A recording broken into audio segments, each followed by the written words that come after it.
Buenas tardes. Quien tendrá el gusto de hablar para ustedes, María Torres, de la Universidad Bicentenaria de Aragua, Escuela de Derecho Cratex Sarayave, les va a hablar en esta oportunidad acerca de lo que es el incumplimiento de las obligaciones. El incumplimiento de las obligaciones supone la lesión o la perturbación del derecho de crédito, tal como lo establece Ferriol. En este sentido se refiere a la falta de la realización de la obligación debida por el deudor, es decir, que el deudor incumplió ciertos parámetros de su responsabilidad y por lo tanto conlleva al incumplimiento de la obligación y por supuesto no puede ser satisfecha la prestación. Al respecto, el Código Civil venezolano establece en su artículo 1271 que el deudor está condenado a pagar por daños y perjuicios tanto por la inejecución de la obligación como por el retardo en la ejecución, siempre y cuando no pueda probar que esa inejecución o el retardo provienen de una causa extraña que no le es imputable. Las formas generales del incumplimiento. Al respecto, podemos decir que según su naturaleza pueden ser totales o parciales, que esto viene siendo lo que es caso fortuito y las causas de fuerza mayor. Según su duración, temporal o permanente, viene siendo lo que es la mora, y según las causas que lo originan, voluntaria e involuntaria, son más hacia lo que es las actitudes del deudor, que puede ser el dolo y la culpa. Para Millán y Balsa, la responsabilidad civil, contractual y extracontractual obedecen a un mismo fundamento, y este fundamento es el incumplimiento de una obligación preexistente. Este incumplimiento absoluto de la obligación, originado por la culpa o la intención del deudor, establece unos daños o perjuicios compensatorios, es decir, que el deudor que cause culposamente el incumplimiento de la obligación está en la obligación de reparar esos daños y perjuicios como tal.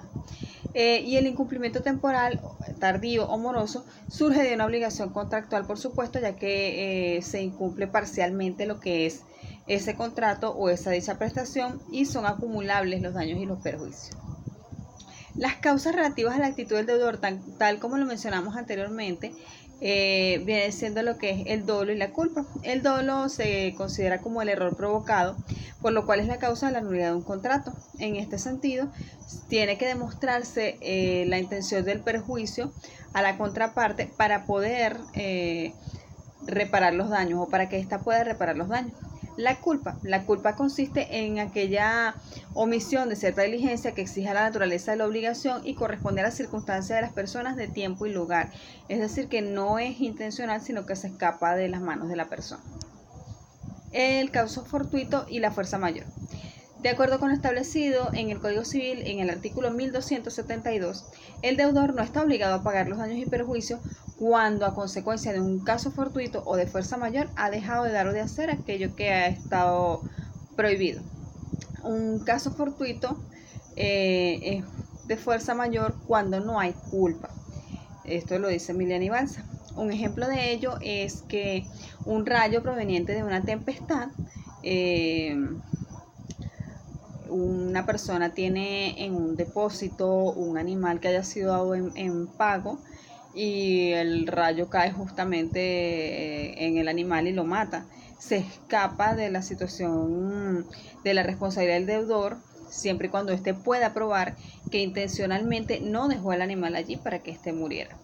Y es aquel acontecimiento que por supuesto no puede preverse ni evitarse. La fuerza mayor. La fuerza mayor se define como un hecho extraño al círculo de actividades del deudor, es decir, que generalmente son cosas que pasan a través de la naturaleza y que no puede haber una intervención culposa de parte del deudor, ya que es irresistible y es inevitable. El deudor deberá probar que la causa del incumplimiento y que esa causa no le es imputable. Para probarlo, debe demostrar que primero no fue provocado, es decir, que se escapó de sus manos la posible solución. Segundo, la imposibilidad del incumplimiento, es decir, que si cierto acontecimiento sucedió, eso me limita a mí como deudor para yo satisfacer el cumplimiento de la obligación pactada. Debe estar sobrevenida, que significa que debe haber estado previamente establecida dentro de un contrato y por supuesto que es irresistible, es decir, que la naturaleza como tal interviene a cualquier factor y por supuesto no me deja a mí como deudor satisfacer la necesidad del acreedor. El no cumplimiento de la obligación. El no cumplimiento de la obligación lo denominamos también la mora, que es el cumplimiento tardío de la obligación. Muchas veces es tardío, muchas veces la morosidad no es cancelada por el deudor, pues. No es incompatible ni con el dolo ni con la negligencia, puesto que el deudor puede incurrir en mora deliberadamente o de mala fe, de forma tardía o de una forma postergable, no observado la diligencia debida en el cumplimiento de ese plazo.